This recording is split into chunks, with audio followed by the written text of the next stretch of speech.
Happy to have you along on this Sunday morning. I'm Johnny Merrill. Once again, it's time for our Sunday morning public access programming available on our 5 Hawaii Media Oahu radio stations, along with our 5 on Kauai and on Maui.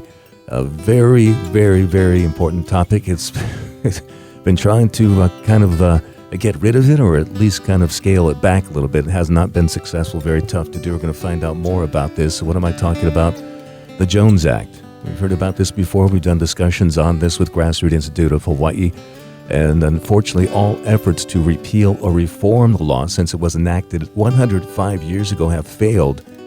And a new article by grassroots scholar Colin Grabo, How Special Interests Keep Bad Laws on the Books, the case of the Jones Act. All right, the case of the Jones Act explains why, so we'll delve into that with Colin Grabo, who is a policy analyst at the Cato Institute's Herbert A. Stifel Center for Trade Policy Studies, where his research focuses on domestic forms of trade protectionism, such as the Jones Act and the U.S. Sugar Program. And his writings have been published in a number of outlets, including USA Today, The Hill, National Review, The Wall Street Journal. And prior to joining the Cato Institute, he performed political economic analysis for Japan-based trading and investment firm and published research analysis for an international affairs consulting firm with a focus on U.S.-Asia relations. So he's got the bona fides. Grabo holds a bachelor's degree in international affairs from James Madison University, master's degree in international trade and investment policy from George Washington University, and supervises the Cato Institute's Jones Act Gazette. And in 2020, co-edited a book called The Case Against the Jones Act. So the big introduction, Colin, welcome in, and thanks for agreeing to share knowledge with us on this very important topic. Yeah, I really appreciate the opportunity to talk with you about this. No doubt about it. Now, for people who may never heard of it before, although we've discussed it a couple of times with the Grassroots Institute of Hawaii, remind people what exactly is the Jones Act and why should the average listener even care about it? Sure. So the Jones Act is Section 27 of the Merchant Marine Act of 1920, and it basically states that in order to transport goods within the United States by water, you have to use a vessel that meets 4 conditions. It has to be registered in the United States. It has to be crewed by American citizens. It has to be at least 75% owned by American citizens. And the vessel has to be built in the United States. I imagine, some people might reasonably listen to that and think, well, that seems like a pretty good law, very pro-American. But the issue with it, why it's relevant, particularly to residents in Hawaii, is that it makes the cost of shipping very expensive, very costly, for a few reasons. One is that, as mentioned, it has to be U.S. flagged as opposed to, internationally flagged. And U.S. flagged ships are about 4 times more expensive to operate than internationally flagged ships. On top of that, you have the construction cost. Again, that be built in the United States, and U.S.-built ships are, depending on type, so around 4 to 5 times more expensive than one built abroad. So, for example, Matson is currently building some container ships in Philadelphia. These cost about $334 million a piece. Over in Asia, those would be about, $60 million ships. So who pays that? Consumers, the people that have to rely on shipping. And then lastly, the Jones Act means a lot less competition. Literally, less than 1% of the world's ships meet those conditions. So right away, 99% of the world's ships are off the table for transporting goods. So you take that combination of reduced competition, ships that are very expensive to operate, they're very expensive to build, you put that all together, and you are going to get some very expensive shipping. And again, that's quite relevant, particularly to the people in Hawaii. And so you've heard right there the reason for the prices that we pay for everyday goods like gas, groceries, building materials explains pretty much why, on top of a couple of other things. And Colin, why do you think so few Americans even know the Jones Act exists despite its impact on all of us? Yeah, a few reasons. The costs of the Jones Act are, for most Americans, say here on the U.S. mainland, expensive shipping, that's a bummer, but we have alternatives. We can transport goods by truck, by rail, by pipeline. So, there are ways to to get around it. Also, it's been around so long. People have never known a world where the Jones Act didn't exist. So it's not as though the law went into place and everyone said, "Wait a minute, why are the cost of things going up so much?" But it's like so many laws. People are out living their lives, and politics. It's hard to pay attention to everything that's going on in the world, much less a relatively obscure shipping law. So unless you're in a place like Hawaii or another one of the non-contiguous states and territories, there's not really a big incentive to delve into U.S. shipping policy. Mm-hmm. So your average American, can put this great example. A few years ago, there's an episode of Jeopardy where one of the questions, the answer was the Jones Act. Nobody knew. These are obviously smart people. Yes. So, yes, and then meanwhile, on the flip side, the people that really know about the Jones Act are those that profit from it, that have a really direct stake in making sure that the law stays in place. So you have a situation where the people that benefit from the law, they want to make sure it stays in place, and the average American just isn't aware of it because, again, they're out living their lives, and the cost per person, especially here in the mainland, is more modest compared to those elsewhere like Hawaii. Grassroots scholar Colin Graybo, and it's how special interests keep bad laws on the books, the case of the Jones Act. So the article describes such. Now, what does that mean in plain terms as far as a case study and special interests? You hear about that in the politics, but now we have that with basically a law that's been around for 105 years? Yeah, so you have to ask yourself, I think there's a very, the evidence is pretty clear. It's overwhelming that this raises the cost of shipping. So you may think, well, certainly, the people of Hawaii or Alaska or Puerto Rico have to be pretty concerned about this. And yet, if you look, both senators from Hawaii support the Jones Act. Both from Alaska support the Jones Act. Only one member of the Hawaii delegation favors some reform or some kind of change to the Jones Act, that being Representative Ed Case. So, why is this? And it's because there's, again, a whole ecosystem built up of organizations, special interests that exist to make sure this law does not go away. This consists of the shipbuilders. They have a pretty obvious interest in making sure this law sticks around. It's a law that says you got to buy what they make, keeps out foreign competition. That's pretty great for them.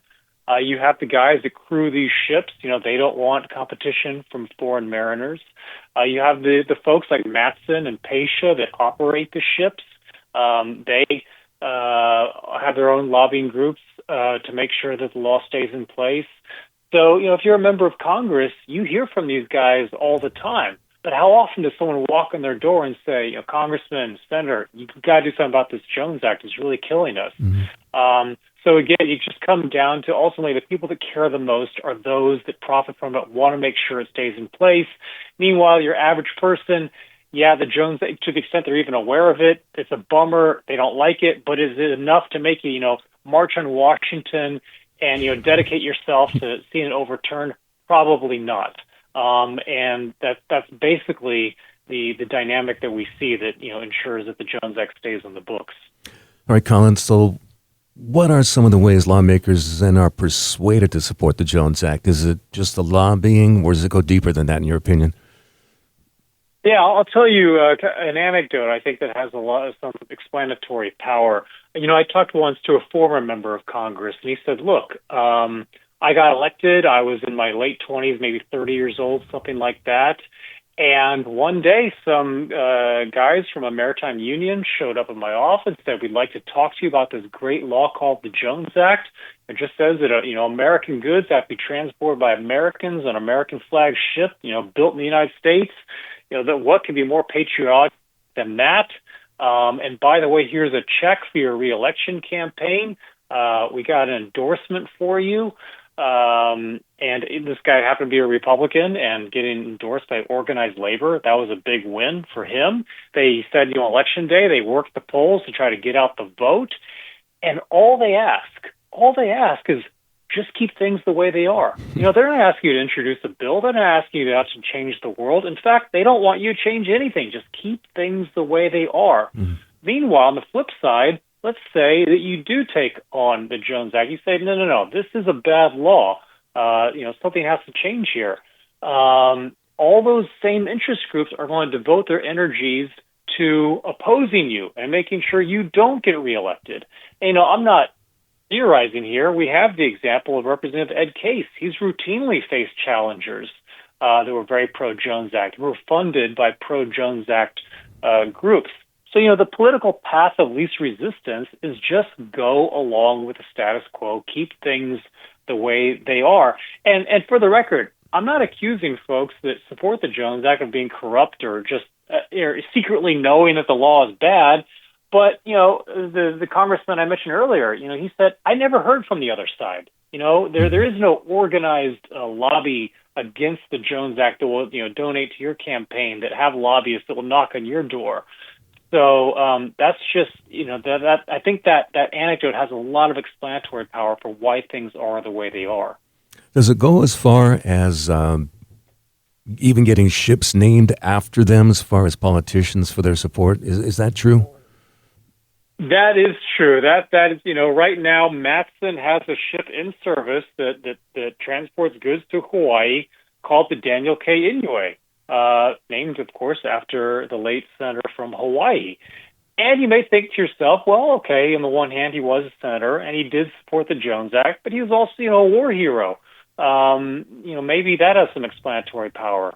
But when the ship was named, which I think was in 2019 or so, Matson put out a press release and they highlighted his strong support of the maritime industry as a key reason why they decided to name the ship after him. And he's not the only one. There's a ship that operates on the Great Lakes called the James L. Overstar, named after a former congressman from the Great Lakes region. So I think it's funny because it's hard to think of any other industry where you see big pieces of capital equipment being named after U.S. legislators. But when it comes to shipping, the story's a little different. Grassroots scholar Colin Grable joining me this morning on Johnny Miro, and it's how special interests keep bad laws on the books, the case of the Jones Act. And Jones Act defenders, Colin, I guess often wrap the law in patriotism, as you mentioned at the outset, national security. You hear that from time to time. So how powerful is that message politically, I guess? Yeah, if you can convince people that the law is important for national security, I mean, that gives you a real edge, because then you can say, hey, this isn't just about protectionism. This isn't about lining my pockets. I'm looking out. This is the best interest of the country. So this is the tactic you see routinely from folks. They say, oh, no. This protectionism, it's not about, boosting my profit margin. No, this is what we need for the country's national security. You see this, all over the place, things like, steel tariffs. Well, steel is important for national security. Therefore, this isn't your run-of-the-mill protectionism. There's a larger factor here we need to be mindful of. Now, for the record, I think that this national security argument has a lot of problems with it. A lot of holes in that argument. The notion that and to give these guys a fair shake, the argument tends to go something like the Jones Act provides ships, shipbuilding, mariners that can all be harnessed by the United States in time of war. Those are all important things to have. I just think the Jones Act has been a really poor way of going about that. In terms of shipbuilding, we barely build any in this country. Last year we built 0, ocean-going cargo ships. This year we will build 0. This decade we're going to average less than 1 per year. To put that in perspective, a single shipyard in South Korea will build 40 in a year. All U.S. shipyards combined are at 1 or 2 per year in a good year. The fleet consists of again less than 100 ships. It's a fraction of 1% of the world's shipping, and no wonder when you charge people 5 times the world price to buy a new ship, that's not really conducive to promoting a modern, vibrant shipping industry. So when you break it down, you take the intentions or the justifications versus the reality and the delivered results. I think there's a big canyon, a big world of difference there. All right, Colin, how do lobbying groups, getting back to that, how do groups that lobby and the PR campaigns, how do they try to win over public opinion, especially in places like Hawaii or Puerto Rico? Sure. So they put out, videos, social media campaigns to try to play up the alleged benefits of the Jones Act. In the case of Puerto Rico, there's in fact a dedicated website that filled with videos, very slickly done, professionally done videos that say, "Hey, this is a great thing. The Jones Act, it just ensures that there's reliable, regular service, that it's a big asset for these places." A few years ago, an organization called the American Maritime Partnership, which is an organization that exists solely to defend the Jones Act. It has no other purpose than ensuring the Jones Act stays in place.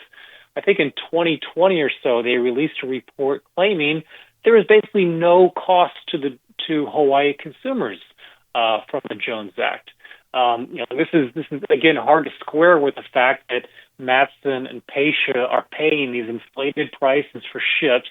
They have these inflated operating costs. They have minimal competition. It's a duopoly, just the two shipping lines, and then they would have us believe that there is no premium, or that all these shipping costs just disappear, and for whatever reason consumers don't bear it.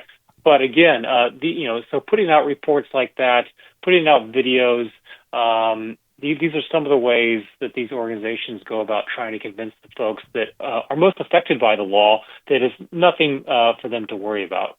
And I guess those government agencies even sometimes echo the industry talking points. How unusual would that be?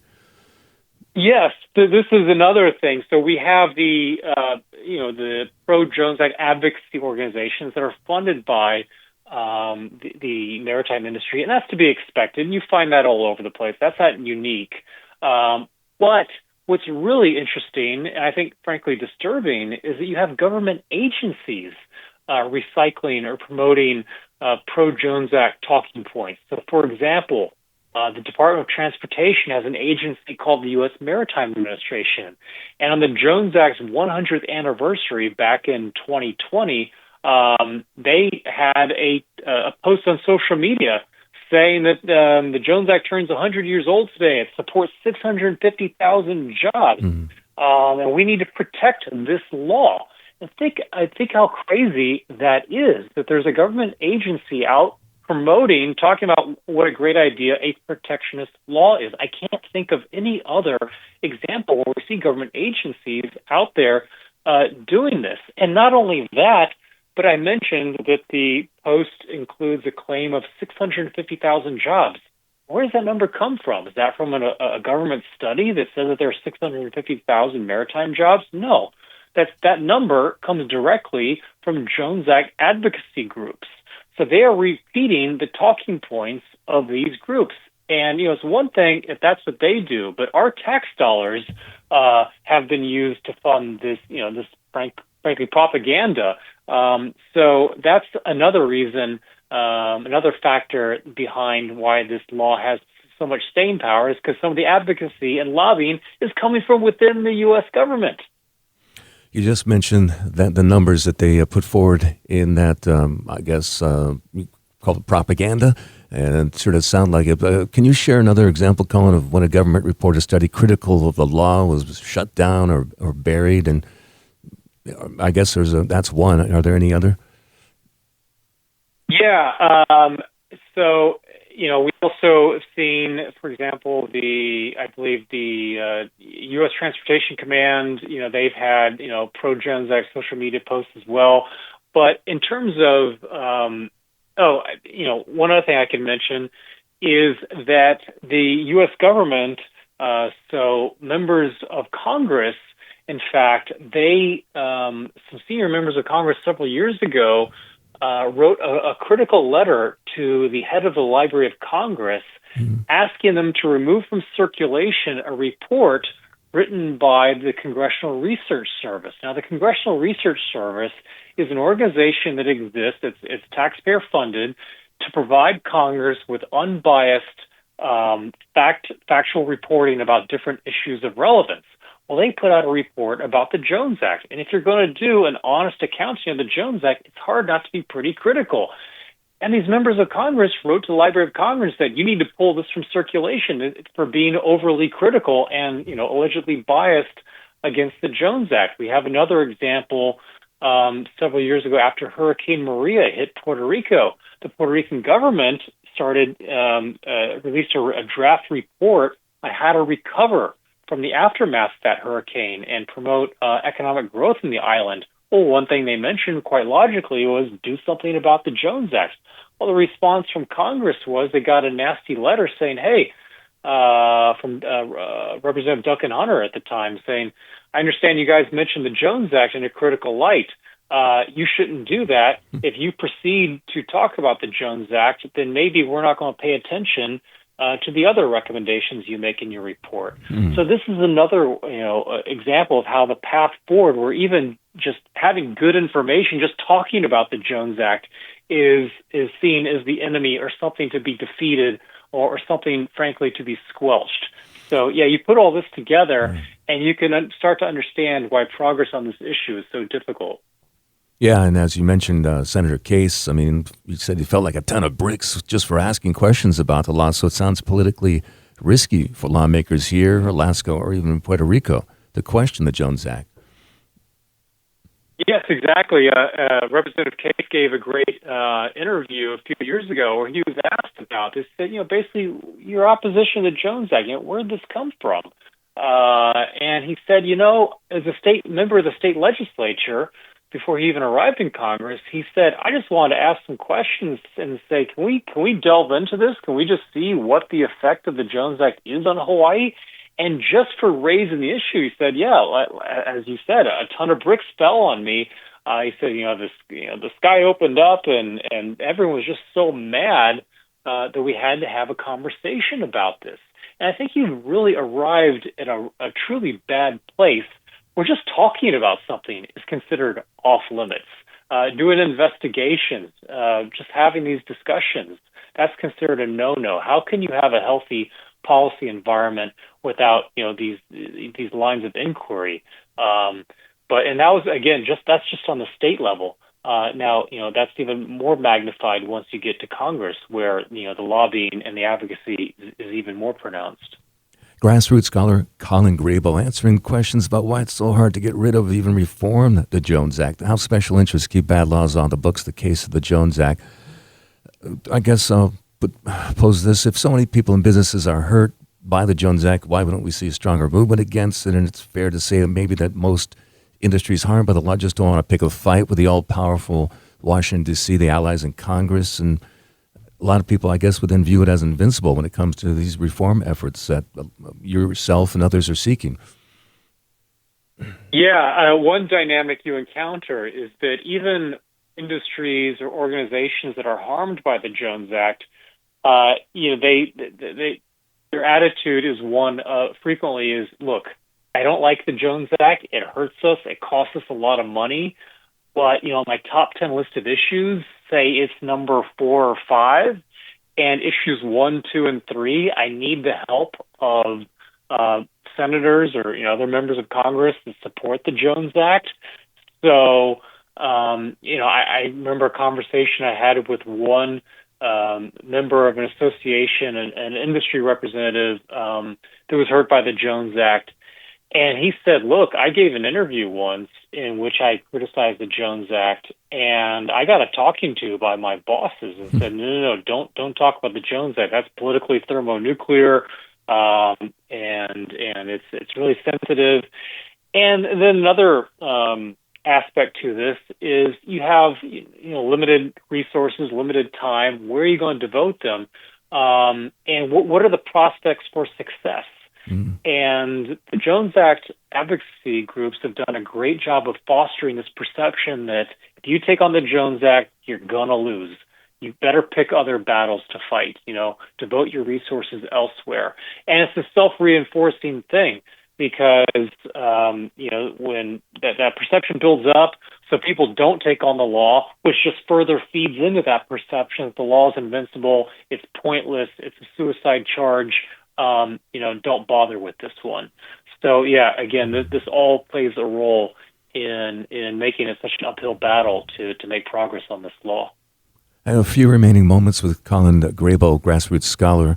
How about a real-world example? Like, walk us through what happened in 2019 when the Trump administration considered a waiver to allow cheaper energy shipments. What happened?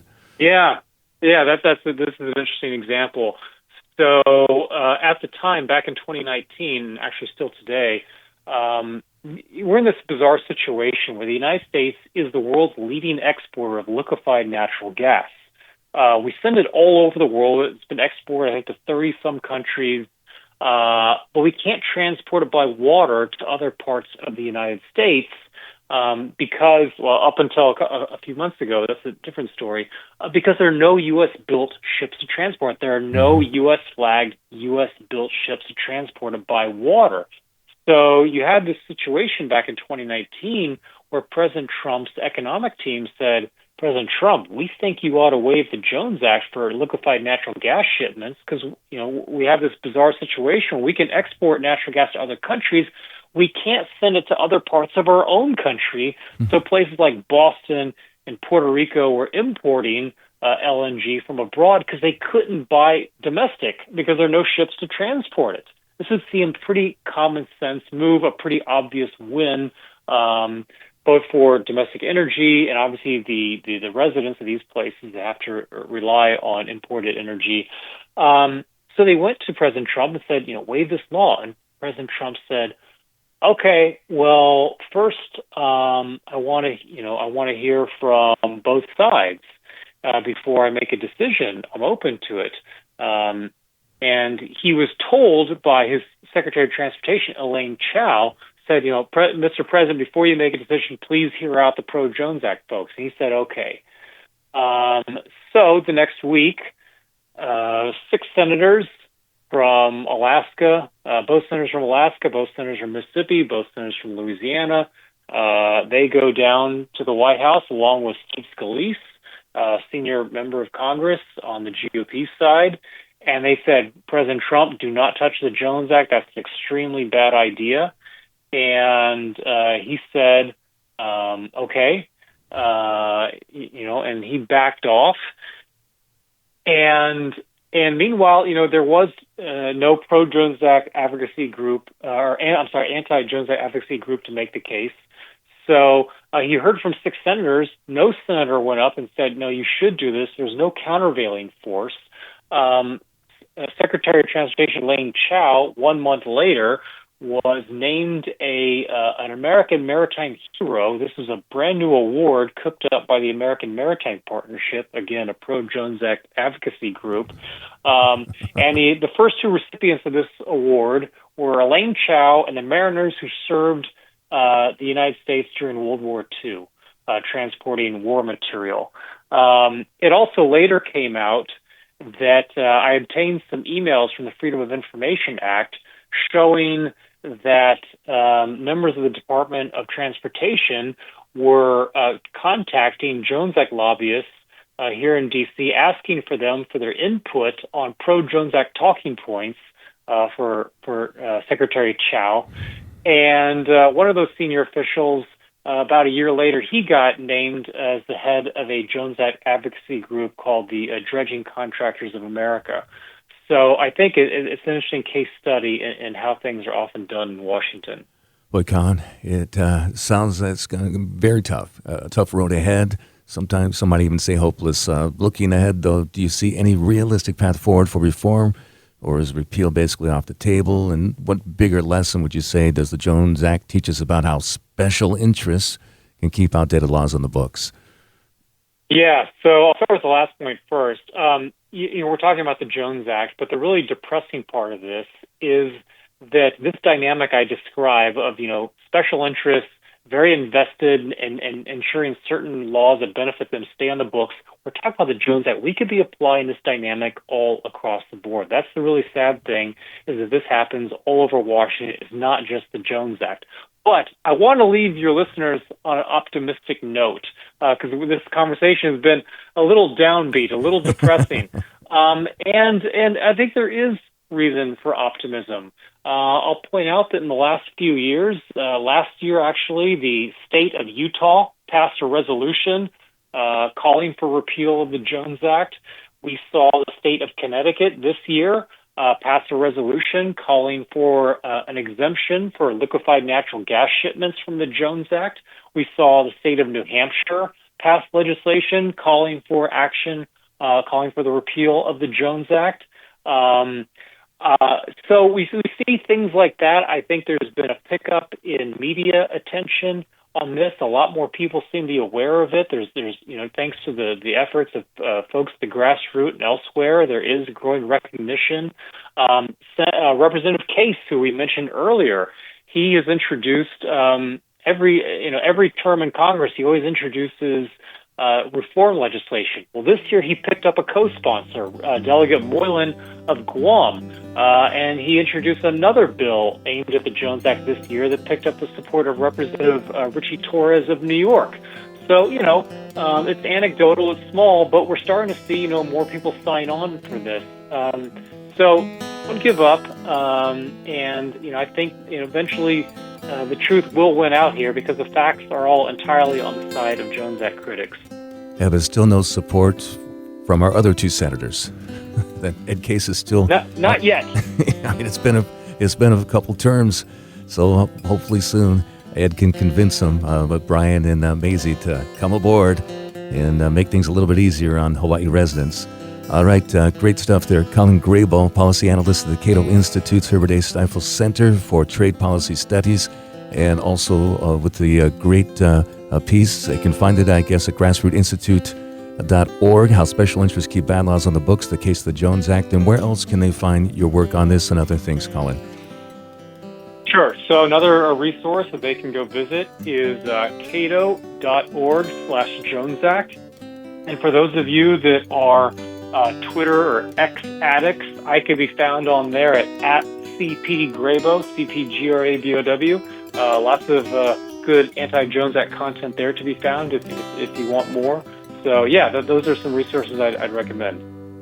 Right, a lot of great information. Appreciate it, and we'll see what happens in the coming months or a couple of years down the road. But great talking to you, and enjoy the rest of your Sunday.